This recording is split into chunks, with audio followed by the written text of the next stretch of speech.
નમસ્કાર વિદ્યાર્થી મિત્રો, સરસ્વતી ગ્રુપ સંચાલિત ઈ લર્નિંગ સિસ્ટમમાં આપ સૌ વિદ્યાર્થીઓનું હાર્દિક સ્વાગત છે। ધોરણ 11 વાણિજ્ય વ્યવસ્થા અને સંચાલન આપણે અત્યારે અભ્યાસ કરી રહ્યા છીએ ચેપ્ટર નંબર 6 ધંધાકીય વ્યવસ્થાના સ્વરૂપો 2, જેમાં આપણે છે એ બે સ્વરૂપો વિશે ચર્ચા કરી। એક સહકારી મંડળી અને કંપની, જેમાં આપણે કંપનીના લક્ષણો જોયા હતા અને કંપનીના પ્રકારો પણ જોઈ ગયા, જેમ કે ખાનગી, જાહેર, સરકારી વગેરે પ્રકારોની લાસ્ટ લેક્ચરમાં આપણે ચર્ચા કરી હતી। હવે આપણને એ વિચાર આવે કે ભાઈ કંપનીના પ્રકારો, લક્ષણો વગેરે, પણ કંપનીની સ્થાપના કેવી રીતના થાય? તો આપણે એવો જ એક પ્રશ્ન જોઈએ છે। પ્રશ્ન નંબર 4 છે, કંપનીની સ્થાપના પહેલાની વિધિ સમજાવો। હવે કંપનીની સ્થાપના પહેલાની વિધિ જો કંપનીની સ્થાપના કરવી હોય તો એના માટેની છે અમુક પ્રક્રિયામાંથી પસાર થવું પડે। આજે જ આપણે વિચારી કે ચાલો હાલો કાલ કંપનીની સ્થાપના કરી નાખી, તો એમ કંપનીની સ્થાપના થાય નહીં।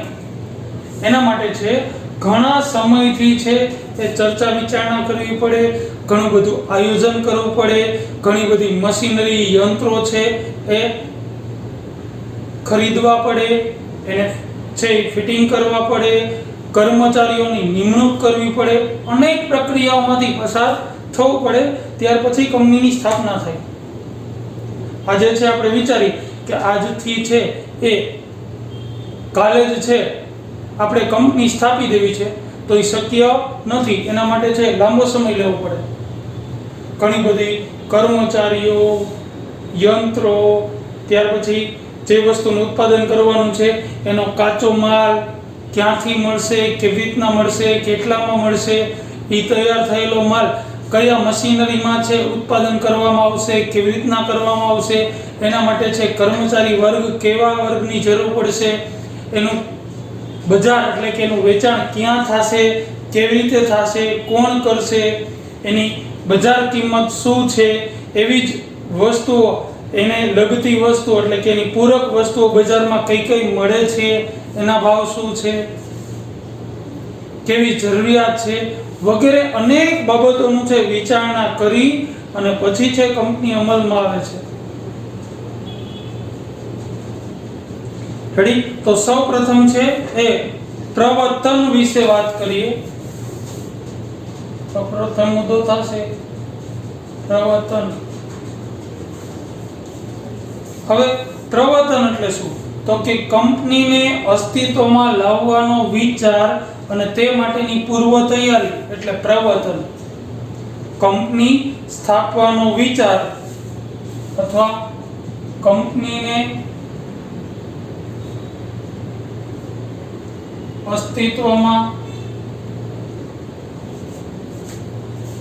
લાવવાનો વિચાર અને તે માટેની પૂર્વ તૈયારી। કંપનીને અસ્તિત્વમાં લાવવાનો વિચાર અને તે માટેની પૂર્વ તૈયારી એટલે પ્રવર્તન।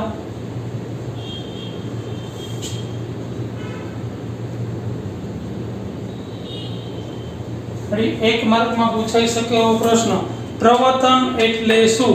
તો કે કંપનીને અસ્તિત્વમાં લાવવાનો વિચાર અને એ માટેની જે પૂર્વ તૈયારી છે એને કહેવાય પ્રવર્તન।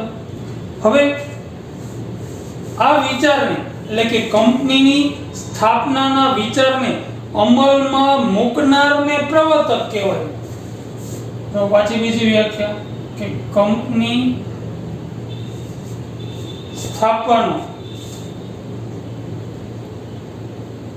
સ્થાપવાના વિચારને અમલમાં મૂકનારને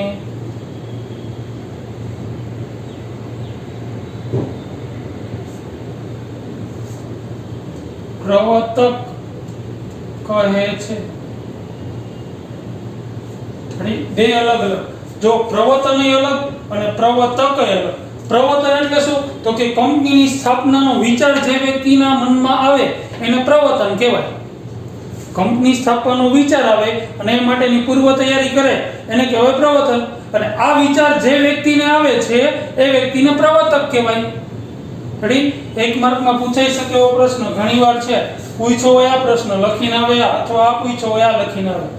તો કંપનીની સ્થાપનાનો વિચાર આવવો અને એ માટેની પૂર્વ તૈયારી દર્શાવી એટલે પ્રવર્તન.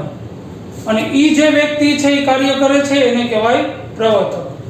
રેડી? તો આ પ્રક્રિયા માટે છે એ જો કંપનીની સ્થાપનાનો વિચાર આવે અને એને અમલમાં મૂકવી હોય તો અમુક મુદ્દાઓની છે એ અગાઉથી એને ચર્ચા કરવી પડે છે, એના અંગેનો વિચાર કરવો પડે છે. પછી આ કંપની સ્થાપવાનો વિચાર છે એને અમલમાં મૂકી શકાય. રેડી? એમ નામ છે આજે જ વિચાર આવ્યો કે આજે જ કંપનીની સ્થાપના કરવી છે અને પરમદી કંપનીની સ્થાપના કરી દો, એમ ન હોય. એના માટે અમુક મુદ્દાઓ છે વિચારવા પડે છે, એને અમલમાં મૂકવા પડે છે.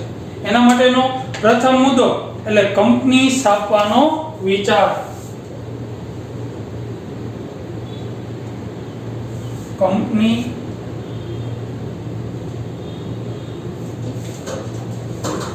સ્થાપવાનો વિચાર અથવા આને પ્રાથમિક વિચાર પણ કહેવામાં આવે છે. પહેલું કામ શું કરવાનું તો કે કંપનીની સ્થાપનાનો વિચાર અથવા પ્રાથમિક વિચાર કરવો પડે છે. પ્રાથમિક વિચારમાં શું હોઈ શકે તો કે કંપનીની સ્થાપનાનો વિચાર જે પ્રવર્તકના મનમાં ઉદ્ભવે છે. ક્યાં ઉદ્ભવે? પ્રવર્તકના મનમાં. હવે પ્રવર્તક એટલે શું તો કે જેને કંપનીની સ્થાપનાનો વિચાર છે એને અમલમાં મૂકવો છે એ વ્યક્તિને પ્રવર્તક કહેવાય. તો કે આ કંપની સ્થાપનાનો વિચાર કેને આવે એ વ્યક્તિને શું કહેવાય તો કે પ્રવર્તક કહેવામાં આવે છે. હવે કોઈ પણ એવી નવી વસ્તુ કે પોતાનું કાંઈ એવું નવું સંશોધન છે કે જેને અમલમાં મૂકવું છે, એને બજારમાં છે વસ્તુ છે એ બનાવી અને બજારમાં વેચવા માટે મૂકવું છે, આપેલા વિચાર આવવો પડે, પ્રાથમિક વિચાર કરવો પડે કે ભાઈ તમે કંપની સ્થાપવાનો વિચાર કરી લીધો પણ તમે એ વિચાર્યું છે કે તમે કંપનીની સ્થાપના કરી એમાં કઈ વસ્તુનું ઉત્પાદન કરીને વેચશો, કે તમારી પાસે કાંઈ એવું નવું સંશોધન છે કે કોઈ એવી નવી વસ્તુ છે કે જે હજી સુધી બજારમાં નથી એવી, એના માટેનો વિચાર કરવો પડે. એટલા માટે જ કહેવાય છે કે પ્રવર્તન એટલે પ્રવર્તકનું માનસ સંતાન. પ્રવર્તન એટલે પ્રવર્તકનું માનસ સંતાન. કારણ કે પ્રવર્તનનો વિચાર કેને આવે તો કે પ્રવર્તકને ક્યાં આવે તો કે મગજમાં. એટલા માટે જ કહેવાય છે કે પ્રવર્તન એટલે પ્રવર્તકનું માનસ સંતાન, પ્રવર્તકના મગજમાં ઉદ્ભવેલું જન્મેલો વિચાર. રેડી? જેને ઇંગ્લિશમાં કહેવાય છે promotion is the brain child of the promoter. Ready? તો આમાં પ્રાથમિક વિચાર કરવો પડે છે પ્રવર્તકે. પહેલો મુદ્દો પ્રાથમિક વિચાર. શું કરવાનું તો કે પ્રવર્તકના મનમાં એવી કોઈ વસ્તુ છે કે એનું પોતાનું કોઈ સંશોધન છે કે જે સંશોધન દ્વારા છે એ ઉત્પાદન કરી અને વસ્તુ બજારમાં મૂકશે. રેડી? બીજો કયો મુદ્દો વિચારવો પડે તો કે વિગતવાર, પ્રાથમિક અને વિગતવાર ચકાસણી.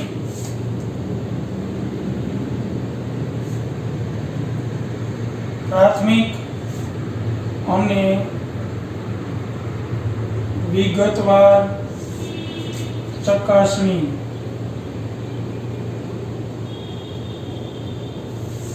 હવે આ જે વસ્તુ છે એની વિગતવાર ચકાસણી કરવી પડે. કેવી તો કે પ્રવર્તકને કંપનીની સ્થાપનાનો વિચાર આવે એટલે તેના અમલ માટે યોગ્ય ચકાસણી કરવી પડે છે.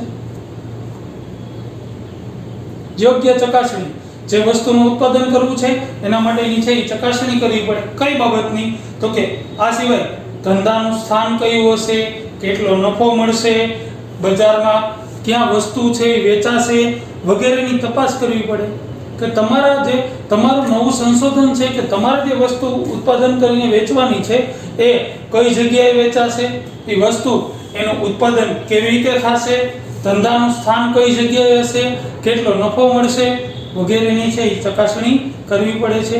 પ્રાથમિક તપાસ થઈ ગયા બાદ એની વિગતવાર વિશ્લેષણાત્મક તપાસ કરવી પડે.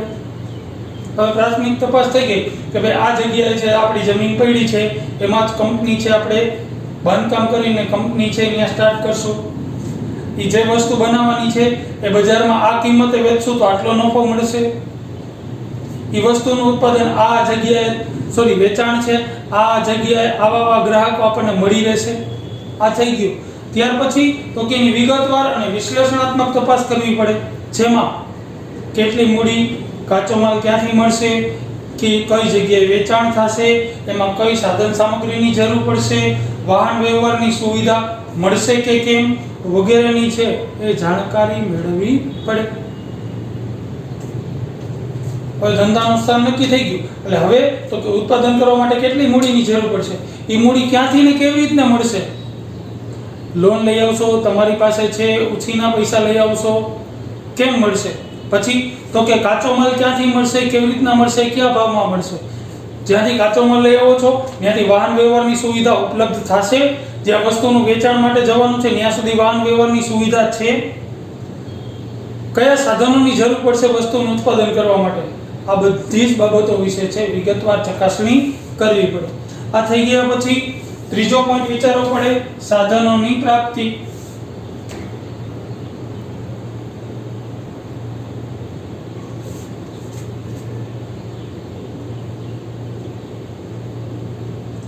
સાધનો ધંધાકીય એકમમાં છે એ સાધનો છે બે પ્રકારના જોવા મળે, કૃત્રિમ અને કુદરતી, જેને આપણે કર્મચારીઓ કહીએ છીએ, અધિકારીઓ કહીએ છીએ, એ બધા કુદરતી એક પ્રકારનું છે એ સાધન પણ છે. કર્મચારીઓએ અમૂલ્ય મૂડી તરીકે ઓળખવામાં પણ આવે છે. રેડી? તો આ કર્મચારીઓની જરૂર પડશે, આપણે છે કંપનીની સ્થાપના કરશું, કંપનીને છે સ્ટાર્ટ કરશું એટલે પહેલા છે કર્મચારીઓની, અધિકારીઓની, સુપરવાઇઝરોની બધાની ભરતી કરવી પડશે. તો એના માટે પણ વિચારવું પડશે તો કે પ્રવર્તનને અમલમાં મૂકવા માટે પ્રવર્તકે ધંધા માટેની જમીન, કાચો માલ, યંત્રો, એની વગેરે સેવાઓ વગેરે ક્યાંથી કેવી રીતે મળશે એની તપાસ કરી અને તે માટેના કરારો કરવા પડે. બરોબર, કાચો માલ ક્યાંથી મળશે તો કાચો માલ જ્યાંથી મળશે એની પાસે કરાર કરવો પડે કે ભાઈ તું મને આટલા વર્ષ સુધી કાચો માલ આપીશ, આ ભાવે આપીશ વગેરે. બીજી જે સેવાઓની જરૂર પડે એ સેવાઓ ક્યાંથી કેવી રીતે મળે એની સાથે કરાર કરવા પડે. રેડી? ત્યાર પછી જમીન વગેરે છે એ કરાર કરી ત્યાર પછી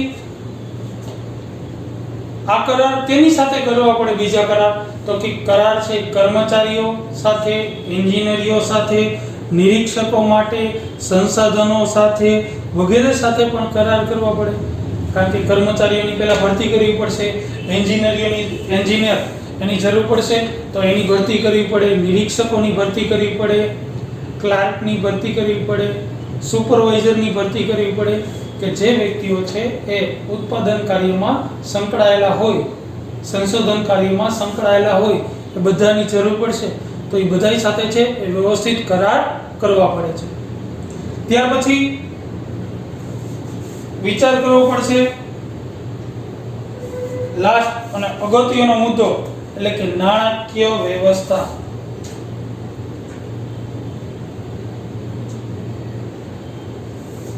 નાણાકીય વ્યવસ્થા.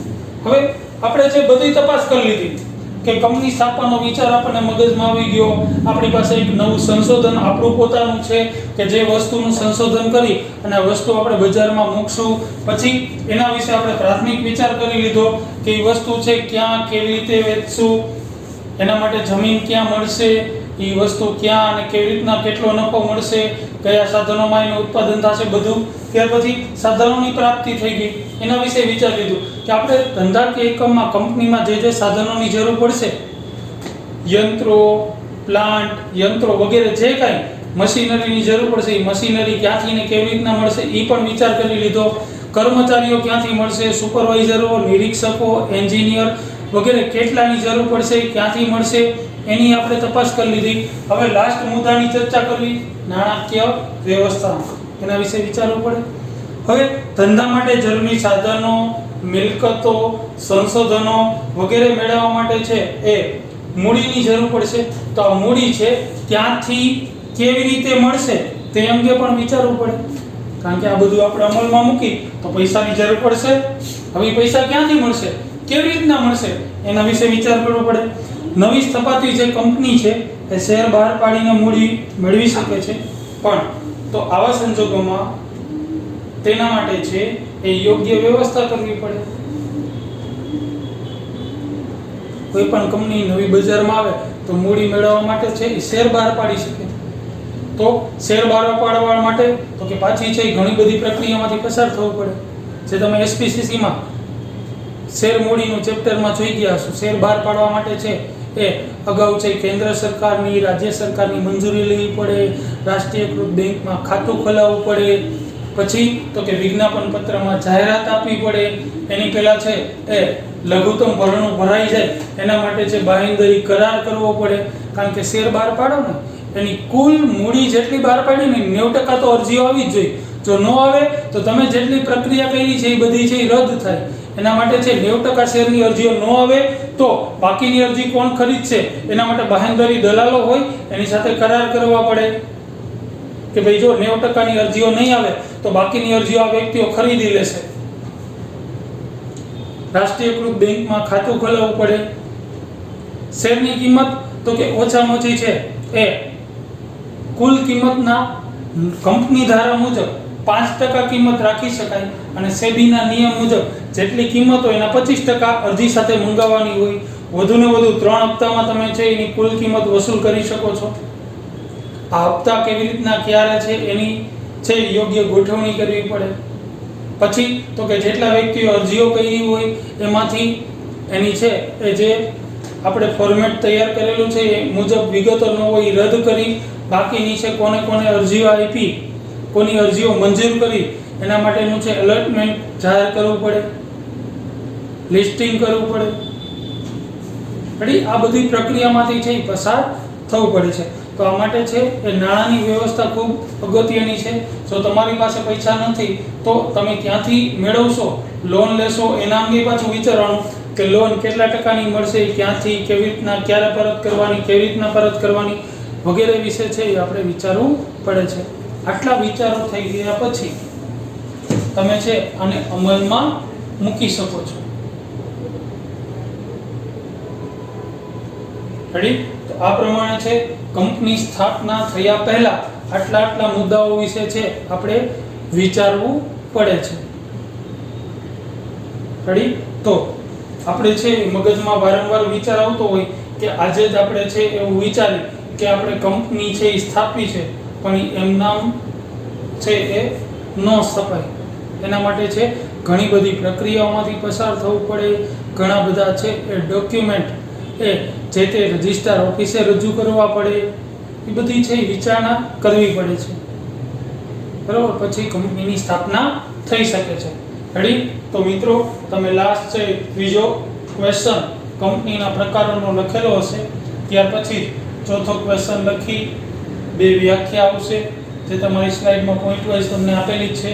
પ્રવર્તનનો મુદ્દો લખી ત્યાર પછી આ ચારેય મુદ્દા છે એ લખી એની ડિટેલ છે વ્યવસ્થિત પોઈન્ટ વાઇઝ છે તમારે લખવાની રહેશે. મિત્રો આ પ્રશ્ન લખાઈ ગયા પછી એટલે કે ચોથો પ્રશ્ન લખાઈ ગયા પછી તમારે છે હોમવર્કમાં ક્વેશ્ચન નંબર 5 કરીને લખવાનું છે. ક્વેશ્ચન નંબર 5 HW માં લખવાનું રહેશે.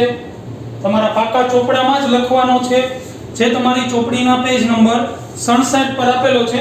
તફાવત, ભાગીદારી પેઢી અને કંપની વચ્ચેનો તફાવત. તમારે પ્રશ્નાઓ લખવાનો રહેશે. તફાવત આપો.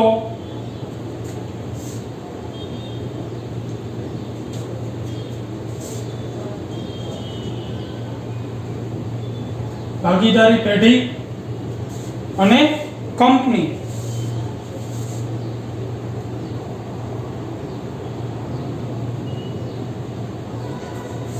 ચોથો પ્રશ્ન લખાઈ ગયા પછી પોઈન્ટ વાઇઝ બધું લખાઈ ગયા પછી તમારે લખવાનું રહેશે ક્વેશ્ચન નંબર 5 તફાવત આપો, ભાગીદારી પેઢી અને કંપની જે તમારી ચોપડીના પેજ નંબર 67 પર આપેલું છે. પેજ નંબર 67 એમાંથી છે એ લખવાનું રહેશે. જેમાં હાસ્યમાં તમારા મુદ્દા આવી જશે. પછી પેજના 2 ભાગ પાડવાના રહેશે. હાસ્યમાં મુદ્દા ક્રમ લખવાની જરૂર નથી. હાંસિયામાં મુદ્દાઓ છે અને ભાગીદારી પેઢી અને કંપની. રેડી? એના 11 મુદ્દા છે. 11 તમારે લખી લેવાના રહેશે ચોપડીમાંથી જોઈને. ઓકે મિત્રો, થેન્ક યુ.